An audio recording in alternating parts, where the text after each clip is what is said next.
everybody, and welcome to the very first episode of Quest as we journey into the true crime and paranormal. And I'm so excited about this. This has been like a lifelong dream of mine. I'm really into the true crime and paranormal, and I'm like, what better way? I have my other talk show, for us to come together and talk about subjects that are really interesting. And there's such a huge interest about the paranormal and true crime. So I'm like, what if we just brought them both together and intermixed and have guests who know about the topics and just talk about it. I'm really excited tonight about my guest. I have my co-host, Brandon Maughon. He is a documentarian that actually is working on a one about the Axeman of New Orleans. Yes, we've been working on the Axeman for a little over a year now and everything too. So documentary's coming along and everything too. So hopefully be out sometime next year. So very excited about it. And that's great. And actually, when I investigated with Carrie Roy, psychic medium of New Orleans, yep. At the haunted hotel, which allegedly rumor, but I know someone's there. Yeah. At the haunted hotel, that's where the Axeman allegedly stayed as he did his dirt. Yeah, I believe one of the suspects of the Axeman. I personally, I'm not sure if that is the actual Axeman. I believe he was definitely a henchman for the mafia at that time and everything too. But I'm not sure if I truly believe the theories that he was the Axeman and everything too. So. Well, just pin that for now. And all I know is that when we went and investigated and Brandon filmed it, and it was a wonderful time, and it was very active.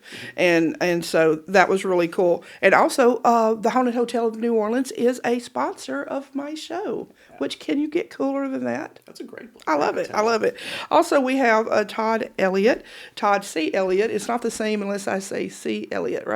You could call me TC. People call me TC, but it's Todd Elliott. Okay. And just great to be here for your inaugural show. Yeah. And, I really, we're doing tonight's show. I must say, we're doing it about axe murders. And of course, we're going to talk about the Axeman of New Orleans, and we're also going to bring in Sam Baltrusis. And for those of you who know him, I'm so excited about him being here also.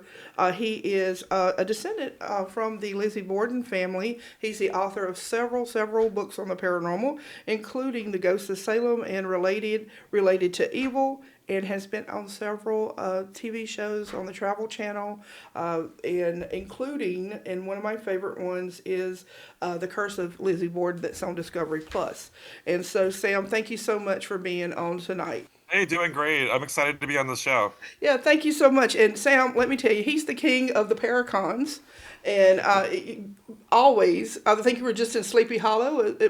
Is that right? Yeah, Sleepy Hollow. This year I did there's a big one called Michigan Paracon, and I did that recently as well. I'm producing my own Paracon coming up, the Massachusetts Paracon. It's going to be in Plymouth, Massachusetts, coming up the last weekend in September. Oh, that's going to be great, and I can't wait to hear more information on that. Now, Todd, you have wrote a book also that I have with me here called Axes of Evil. Yes. Now, you go into about the Axeman of New Orleans, but also want us to kind of talk, we're going to talk about that for a little while. I just wanted to do some introductions first so we all know who, y'all don't know who I am. I just walked in here and sit down. No, right, okay. And, so I want to talk about the Axeman of New Orleans, but also, I have some theories too about Villisca and, so many Lizzie Borden and so many of the axe murders. I'm just like, you know what? Let's just do a whole show about axe murders. Sure, yeah. Because it also goes with my theme of unsolved murders. Because if you think about it, Lizzie was found innocent. Yeah. Right? Yes. Not guilty, I should say. Right. Not innocent, but not guilty. And, so we have that. Also in Villisca, no one was really, right. Reverend Kelly was put on trial, but he was found not guilty. Right, then the Axeman of New Orleans, who knows? Yes. So they all have that. They have many things more in common, but the not guilty, and I guess if you are suspected of axe murder, you just kind of like, you're good? You're good. Yeah, it's a great American pastime, certainly. But I'll pass. Yeah. But let me just say, I really want to just start out to let you know, thank you for having me on the show. And the main reason for me to come here is to kind of dispel dispel like a lot of rumors or like false history. Just the Axeman. Look, and I love the fact that American Horror Story #AHS popularized, the Axeman Murders of New Orleans. And it happened at a time when I was writing my book, Axes of Evil, the true story of the Axeman Murders, which is actually my second book. So my first book was about the JFK assassination conspiracy and connections to Louisiana, which there are plenty of. Yes. But this story had always fascinated me as a child. I say a child, when I was in high school, I first learned about these heinous crimes. I had no idea that they even existed, but one of the most memorable murders, it was a wholesale murder of a five-person family, happened in my hometown.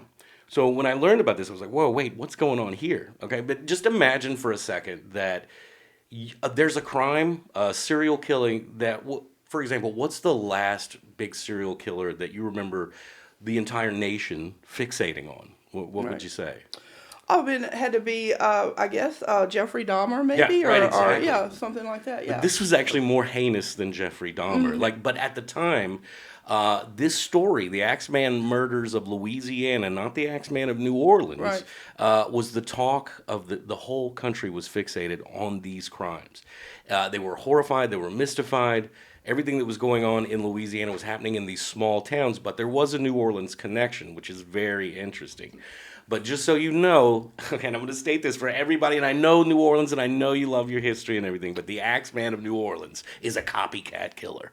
And plain and simple, the actual horrific Axeman murders, which I believe the Axeman of New Orleans was certainly knowledgeable of. And I think he brought back the Axeman to just scare people, like make it really something to fear, because the whole country was talking about these crimes that were started in Louisiana and went across the country.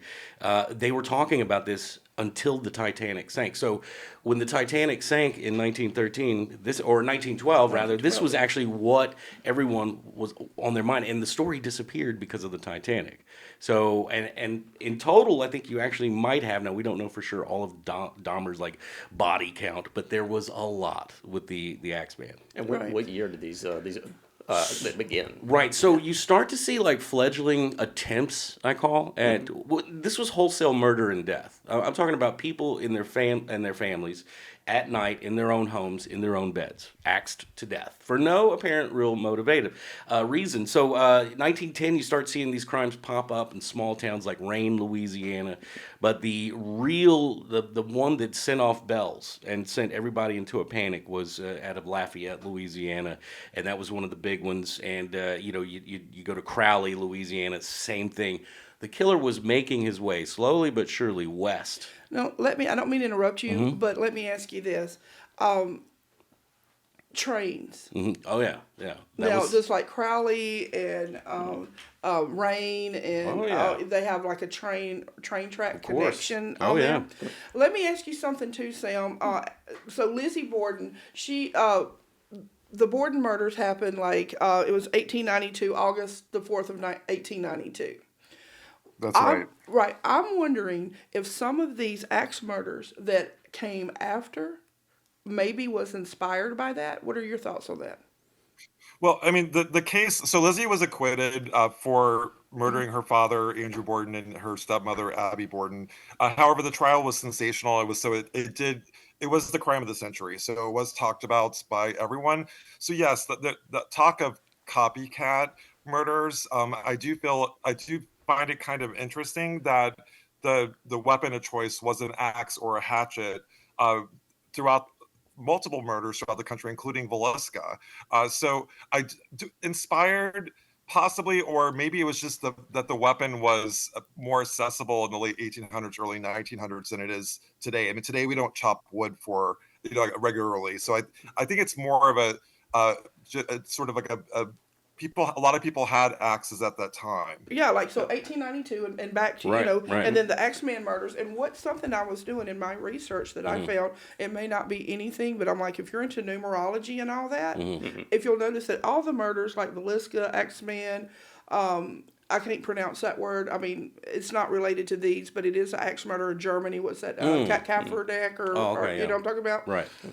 All these were in odd numbers. I mean, even numbers. Okay. 1892, 1912, 1918 is when all these murders, Yeah. axe murders, were in even years. Yeah. Like I said, it may not be anything. I'm not a numerologist, but it was kind of interesting when I realized it when I was going through things. So I don't know. The early Axeman murders started in 1910 as well, then too. So Oh, that would back also- then, well, there you go. Yeah, And when so, he was still known as the Cleaver before the Axeman. So yeah. which one, Wally or? Okay, so Around the same time, though. right. And yeah, I do believe that. I believe the theory is true. Yeah, people needed axes. They had them around. In fact, I believe that the killer traveled by train without a weapon because he didn't need to. He knew that if he got off anywhere, Right. went to a home, he'd find the family's axe and murder them with it. What's creepy is you still go to some of the places where the victims, were slaughtered, and the railroad tracks are still there. Like, so close, a stone's throw from a house where victims. And look, if you guys really want to do a real documentary on the real Axeman, we could go to places like in small town Louisiana. I'll be happy to take y'all there. I think we need to do a road trip. Yeah, road trip. That's what I'm talking about. And there's some just crazy stuff. I mean, it'll shock you how it almost looks like some of the same houses built in 1912 are still there, like just the poorest part of town. And everywhere where the murders happened, these neighborhoods just went to crap, certainly, and they're still that way to this day. So it affected everybody at the time. And I'm sure some of those families wish that the killer had taken a year off or an odd year off. But from 1911 to 1912, Louisiana and Texas got the fear of the Axeman. I mean, it was highly contagious, but there is, again, a New Orleans source that I have not been able to trace. Now, the story has everything. It's got axe murder, and we have axe mania.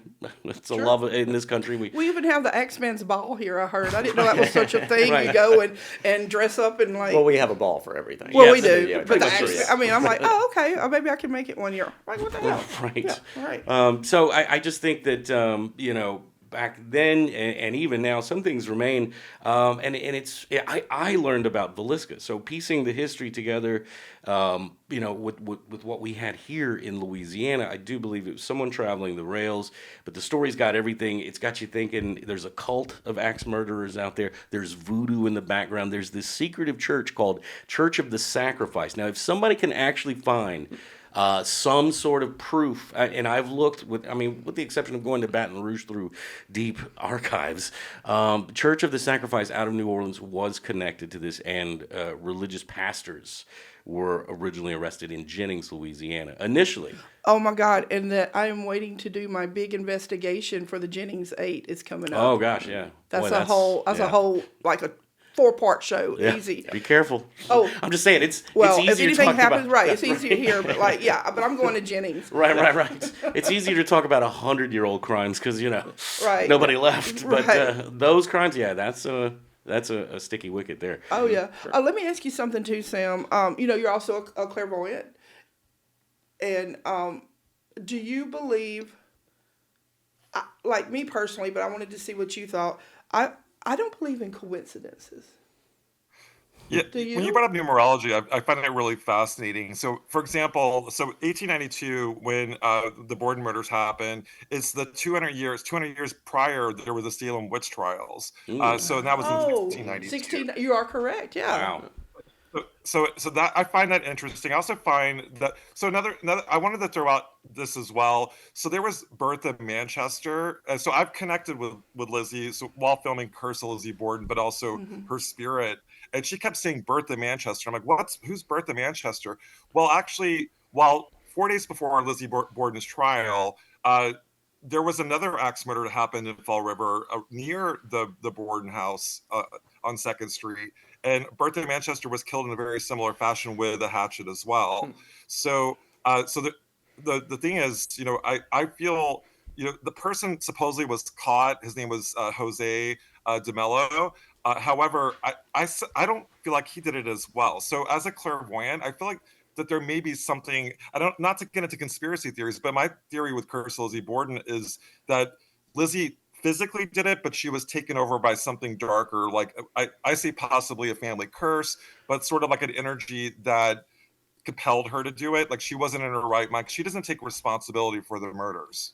Well, let me ask you this and back up on something that you just said. Second Street. Now, is that the address of Lizzie's house or the Jose? Which address is that? Oh, so that's in Fall River. So that's the murder house. That's The the location where the murders took place in 1892. Okay, now you ready for this? Second Is Street there a is shocker? also the address for Villisca Axe Murder House Oh, and the Sally House. The Second Street. really? Yes, Okay, that's fascinating. Yeah, like three I three of the yeah. yeah. Yeah. I mean, Sally House wasn't, like an axe related thing, but they have 50. Actually, Sally House and Villisca have the same 508 Second Street, the same the address.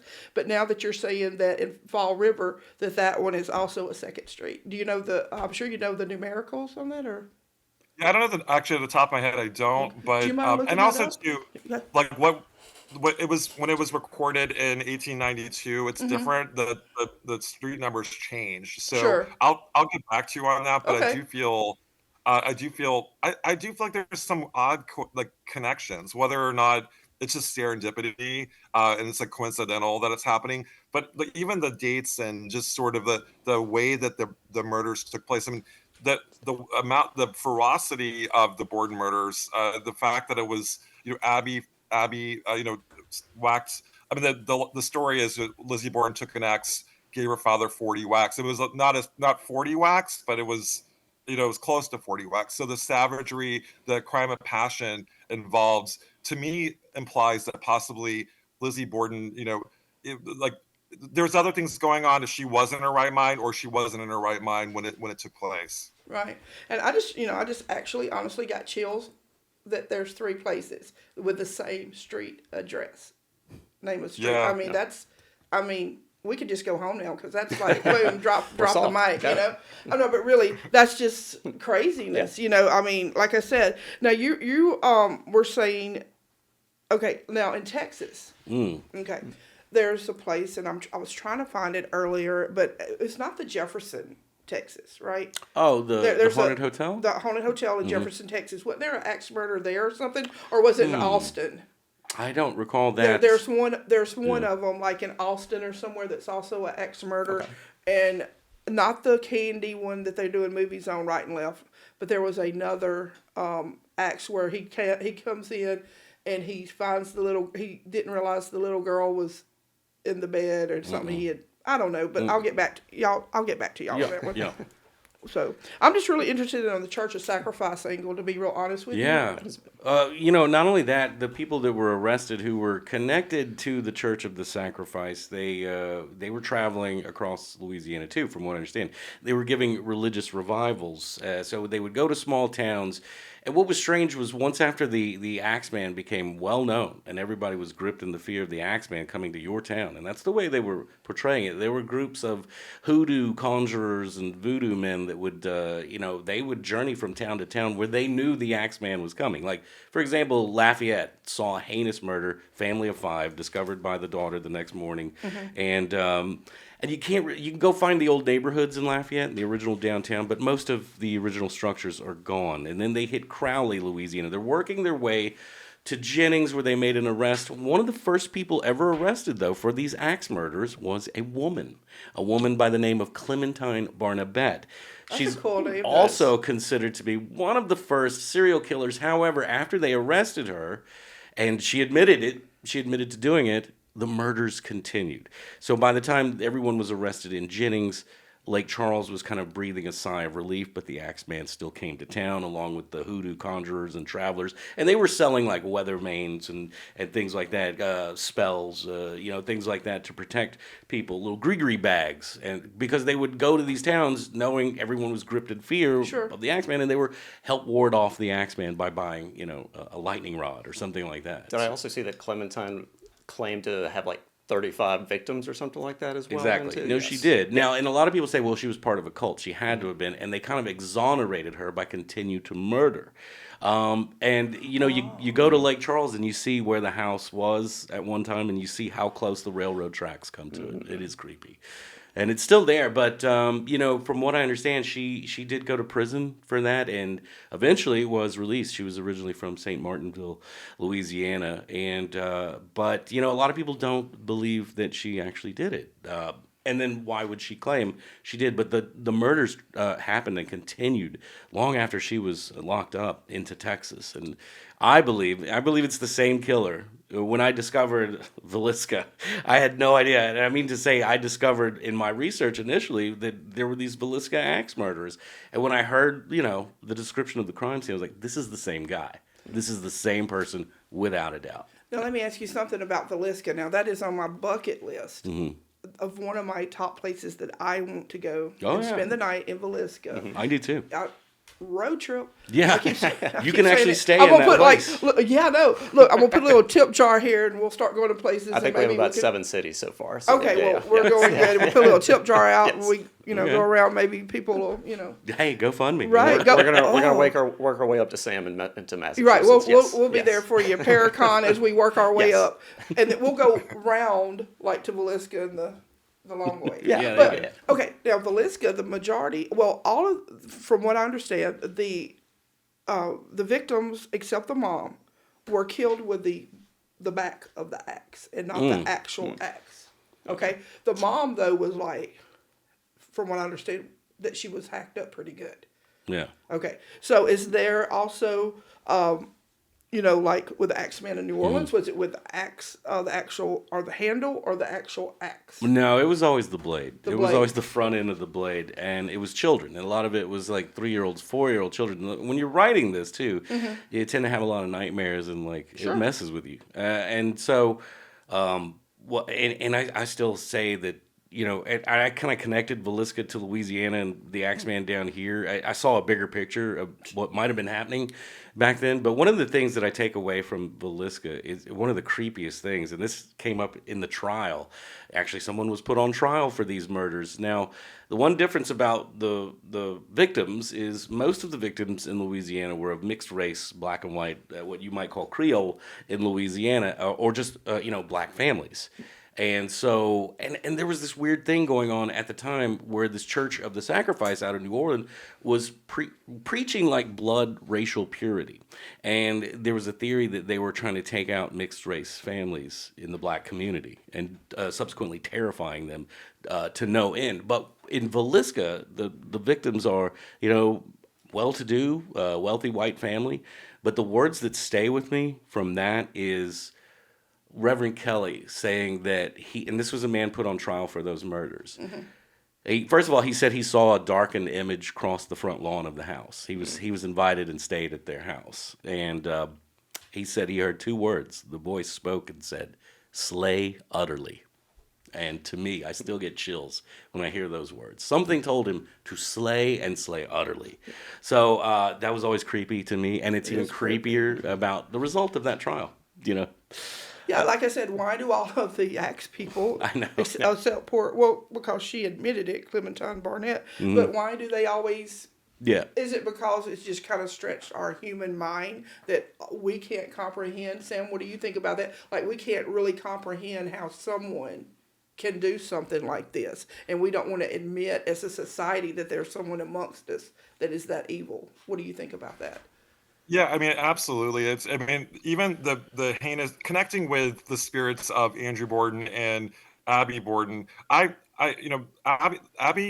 was not a wicked stepmother. She was a real person. So I get emotional every time I go back to the murder house in Fall River. I get emotional for them, but I also get emotional for Lizzie as well, because I feel that she's kind of given, because she's a woman, she was ostracized, lived a pretty miserable life, even though she was acquitted. Pop culture, turned her into the ultimate, villainous. And so I feel like there's a lot of scapegoating going on, and I feel that that the innate evil is out there, whether or not it's paranormal or supernatural, or if it's actual people committing these heinous crimes, whether it's racially motivated or it's socioeconomic motivated, which is the case with Andrew. He had a lot of enemies as well. So there are people that could have targeted him specifically, and possibly my distant cousin Lizzie Borden could be innocent, and she What wants me about to prove her Bridget? innocence. What about Bridget? I Yeah, mean, Lizzie. Bridget's been considered too, and that's the thing. Bridget was there, and so was Lizzie. So Bridget was said she was asleep upstairs while the murders took place. Having investigated that house multiple times, that seems kind of far fetched to me. Like is really like you slept through two heinous murders that happened in the house, two like one floor below in the case of Abby, and two floors below in the case of Andrew. So Bridget, so I feel that Bridget and Lizzie potentially they could have had, the rumor or the legend is that had an affair, that there was sexual abuse, which I strongly, and I'm in the school that possibly there was sexual abuse perpetuated towards Bridget, and also towards Lizzie Borden as well, and probably Emma too, from Andrew. Hmm. But that's not proven; it's not fact. But the facts are that you know I feel that if you really know Lizzie, or Lizbeth, as she likes to be called, she didn't have it in her. She also, and something that came up in my research for my book, she was a Sunday school teacher, and a couple of weeks before the actual the murders, actually it was a month before, she had her hands crushed by a dumbwaiter at the Oh, church, and this was in the church's newsletter. Miss Lizzie Borden, daughter of Andrew Borden, was injured at church from a dumbwaiter, and although she didn't have her hands broken, the fact that she was injured before the murders, to me, it's suspect that she couldn't physically do it. And she was a small framed woman, so hmm. the fact that she was accused and acquitted, I actually, part of me feels like that there's no. I always say it's not. I'm 99% sure that she actually did it, but I'm not now. I'm kind of going back. Maybe something else is at play. Yeah, because I mean, you actually have channeled her, right? I channeled Eliza Borden, who was another Right. perpetrator who killed her children, and that, so on the show I channeled Eliza. I when I Lizzie, I don't channel Lizzie. I kind of keep Okay. her away from. She's a little sassy, But I noticed someone. that you talk to her, you talk about her like in the present tense. Yeah, like she's my friend. I Right. mean, Right. Right. I picked her out, like, when I not only have I communicated with her, but I've also I've gotten EVPs during the filming of Curse Lizzie Borden. The question that my producers wanted me to ask was, Lizzie, did you kill your father and stepmother?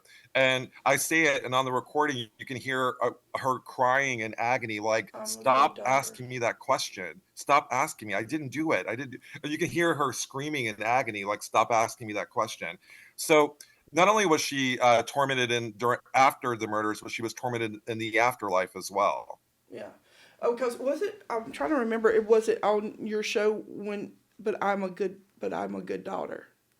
Yeah, like she wants people like me to prove her innocence so she can cross. So I don't. I feel on a spiritual level, she keeps getting called back, whether it's to the murder house and through investigations, or her where she loves, which is her later in life home called Maplecroft, Right. where I feel like that she actually resides. If you want to find a location where Elizabeth is, but I feel like that there was a split of some sort. There's a crazy Lizzie, as I call it, that could have splintered and sort of psychically imprinted itself on the in the murder house, that is crazy. And then there's sort of the woman that I know, my distant cousin Lisbeth, who her spirit resides with her puppies, by the way, in Maplecroft. So I do feel so.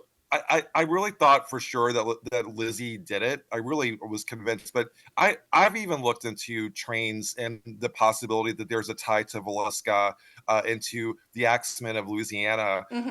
as well. I feel that there's odd similarities. That there was a train depot in Fall River, very very close to the home, and I know it was in 1892, and the murders happened in the early 1900s. But I I I still, my gut tells me there's something going on here.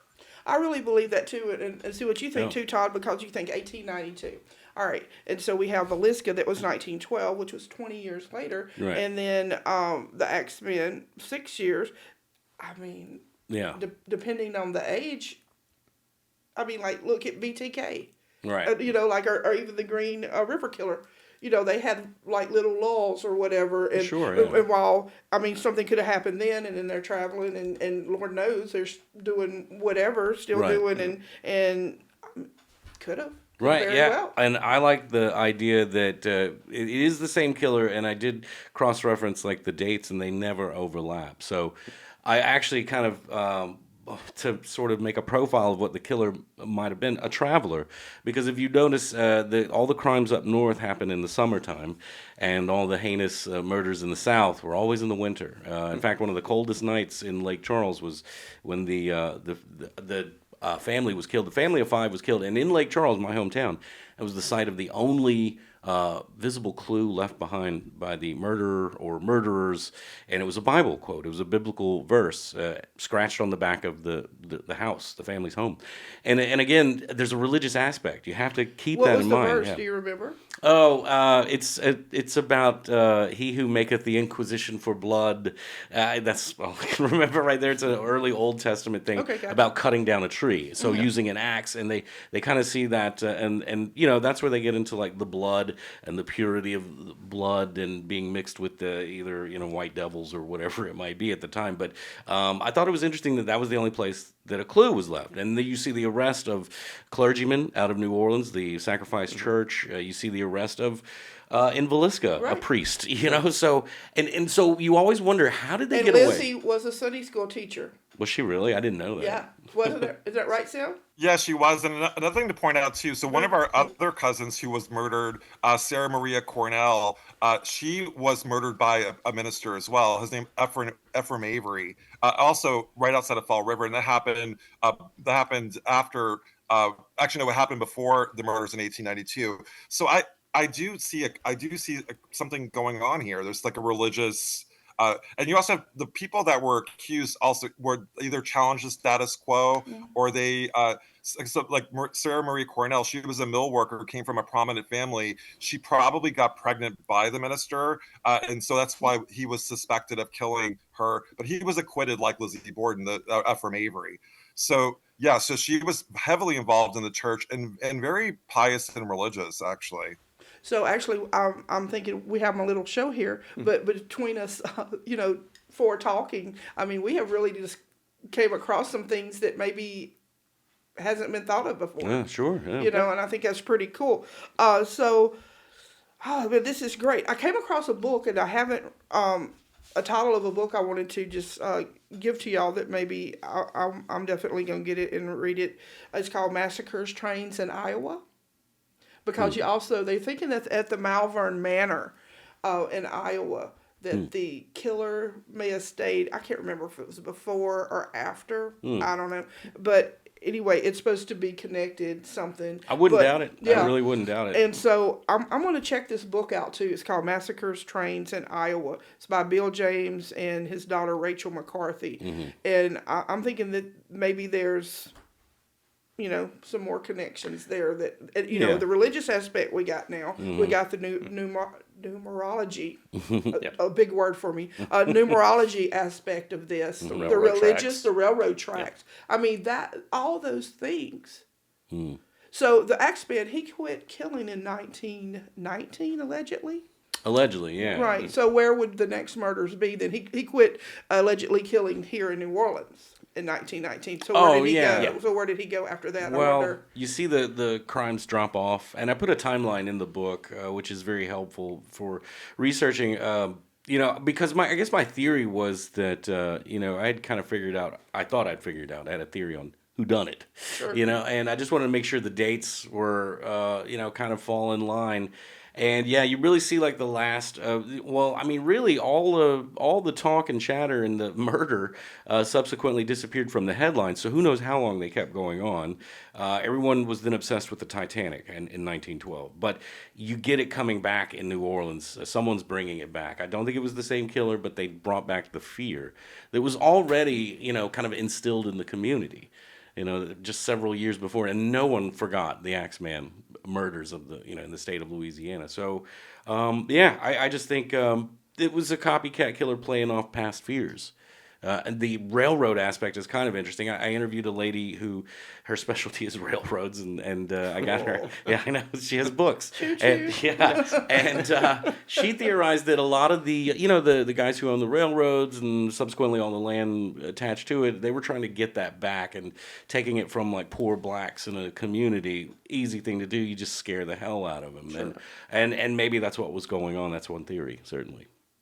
Well, I tell you what, this is definitely food for thought. Brandon, do you have anything so we went to the Axeman, what they call it, the Axeman Hotel here, yes. And they had the axe, the alleged axe, but then we found out was it really or was it not, or what? I personally don't think so, because who the person that was probably stayed there was probably Joseph Mumfree, who was a local thug and everything too, and likely not the Axeman, because also if you do believe that the Axeman was not a copy killer and everything too, and also did the crimes in the early 1900s, 1910 through 1912, Joseph Mumfree was in prison at that time as well then too, so there was no possible way for him to have done those murders previously. So I don't think that I don't really have a theory of the person who was or anything like that.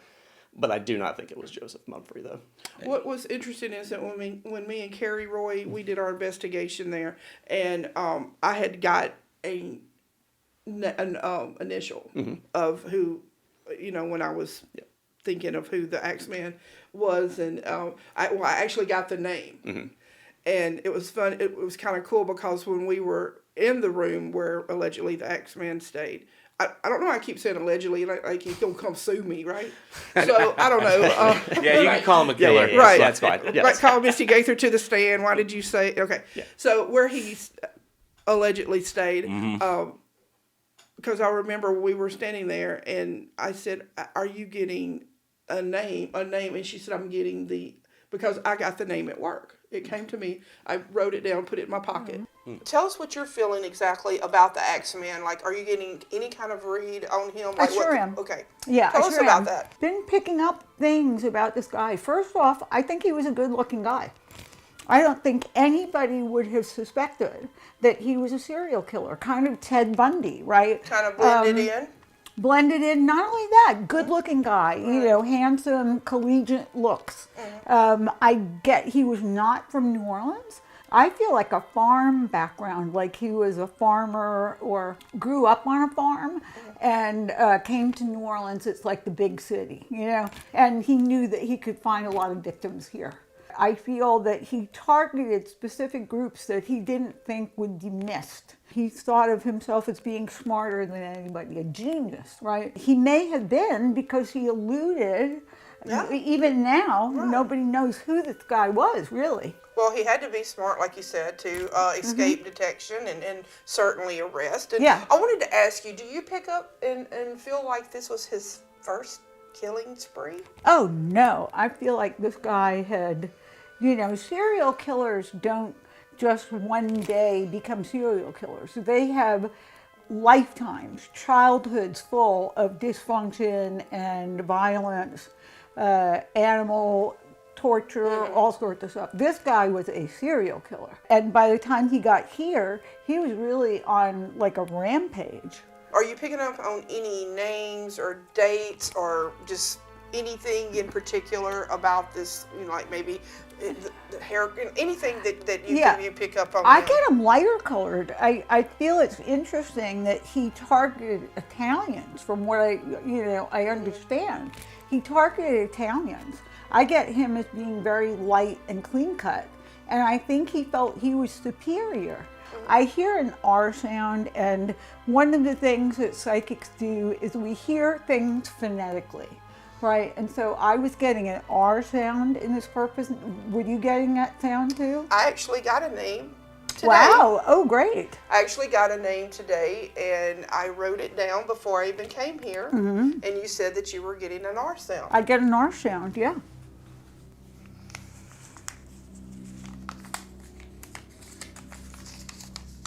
Robert, okay, yeah, that's an R sound. So we may have a first name here for our Axeman. Let's do a little digging. Well, and I think it's interesting, Misty, that your co-host, we were talking off air, and I think you kind of thought the same thing about the New Orleans Axeman. I think he was some sort of early organized crime element in the city of New Orleans at the time. And you have to think about where the murders took place. Now, none of them, from what I understand, now he might have stayed at where the haunted hotel is, and I know where that is, certainly. But the murders happened, the closest one from the haunted hotel would have been in the Marigny, not too far. You could certainly walk there and commit that heinous murder. But nothing ever happened in the French Quarter, and I think a lot of tour guides like to put that out there when they're in the French Quarter.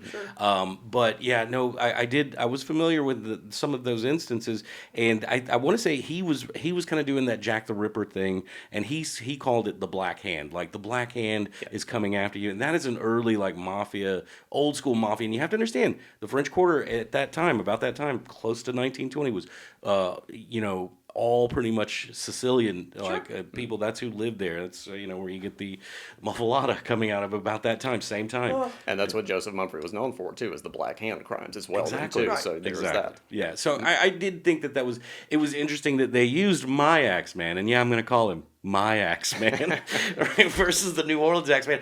And just, if you're an American Horror Story producer right now, okay, it's a crime, it's a true crime that you haven't made the series yet, or not one movie or documentary about Clementine Barnabette and the real Axeman. So I'm just saying, get on that. Where are we on that? What camera are we looking at here? Look, we do all of them. We do our road trip. We'll have to document. No, that. you guys could be the first, because as far as I know, there were maybe 1 or 2 books written about this as a subject matter. But even I have a professor who has studied this. He came down here to meet me. He came here to finalize some of what happened to Clementine Barnabette. He answered these questions for himself, and he was fixated with this story. And he said, one day somebody's going to look back and say, you were the first one to ever write anything about this. You were the first one that kind of got it started. And I still believe that this is going to be a popular book. And I think anyone who wants to make some money, this has all the elements of something that is probably the truest American Horror Story out there. But and when I was writing the book, I heard about it. Like, oh my God, on this show, American Horror Story, they're talking about the Axeman, and I found out. And I watched it, and I was like, "That's not my." I was like, dude. Yeah. I thought it was cool. I thought it was cool that they were driving interest in the Axeman. It did, yeah. But it's the wrong guy, y'all. Oh yeah. Just saying. Well, that's what we're here for, to set the record straight, and allegedly. No, but, it really is. And so, Sam, is there anything that you would like to add before we leave about, you want to talk about your Paracon coming up, or you want to add more to the Axeman theory and how we're solving the mystery here, and just anything? I find this conversation really interesting, and it's kind of because I focus mainly on New England, so having other people from other parts of the country discuss their axe murders really is fascinating. And there are a lot of serendipitous things that are coming up in this conversation, so I'm really grateful for that. I think that for me, the one thing that I always, and the thing that Clementine really interests me, but also the Church of the Sacrifice. Yes. I have never heard of that. Me So either. I'm wondering if the Church of the Sacrifice, could have been had a sort of a Fall River or New England chapter, and that maybe there's a tie to that. So I'm going to look into that as a researcher. But I feel when it comes to upcoming events, so Mass Paracon coming up the last weekend in September. Go to massparacon.com. I have a book. You mentioned the Sally House called Fueled by Fear, where I go to the locations that terrified me the most. So the Sally House, the Conjuring House, the Hinsdale House in New York. Those are my bucket list. Yeah, they all terrified me, but I did it. I was able to walk through my fears. And also too, like this discussion, I do feel like there are potential ties. So the idea of collaboration with other researchers, other parts of the country would be something that would interest me in a future book project. Yeah, that would be great. And I mean, Fueled by Fear, y'all, is not out yet? Yeah, Fueled by Fear is out, Okay. and related to Evil, where I do talk about the family ties to Lizzie Borden, but also the weird coincidences with other family members, like whether they were either murdered or were perceived perpetrators. But that's the thing, like I feel like a lot of the women, it was the men sort of used the women as scapegoats, Sure. and the men, or there was an underlying, there are other people that were perpetrating these murders. So that actually that was kind of reconfirmed that was the case also in down south as well. Right. Well, I appreciate you so much. I mean, you've been hanging with me for months to be on the Yeah. show, and I appreciate it. I'd be like, here's a date, and then I'd be like, I'm sorry. But I do really appreciate that. I hope that you'll return on the show and we can talk. I could actually sit here till tomorrow, but I have to be at my day job. But, and just talk about axe murders forever and TC. Well, we should get Sam here and go to some of these places. Yeah, that's what I'm Hey, saying. Sam, try to channel Clementine Barnabas. Last name Bernabet. Or some of the victims. Yeah. That would be something. That would be great. And like I said, I really appreciate it. I've watched your work for years. I'm glad that we're in communication with each other. And as Chris Fleming said, the perfect thing about you. And he said, Sam Baltrusis is the real deal. And I believe that. Thank you. You're welcome. And also, Todd, it's so amazing. I was on your show a few weeks ago. I loved being on the morning show. But, I appreciate it. Love your book. And I love all of what you brought to the show, too, about your, great. We're saying theories, but I'm thinking we're onto something, people. And sure. I'm definitely going to research some more. And Brandon, I mean, all the things that you've brought to the table. And I can't wait to see your documentary. And also check out his documentary called The Town That Loved Bigfoot about Evergreen, Alabama, that you can see on Prime and everywhere. And a little bitty town and how that they took their love for Bigfoot and has turned into a huge business for the little bitty town, and they have Bigfoot calling contest. Okay, it's a small dying town that was raised back to life by becoming the official Bigfoot capital of Alabama, and it all leads to the Bigfoot calling competition that they have every year at the Collard Green Festival in Evergreen, Alabama. Highly recommend it. So thank all of you, each of you, for being on, especially on my first show. I couldn't think of a better way to start off this new endeavor that I'm doing, and thank you. And Thank from you the for bottom having of my heart, and I will see everyone next week.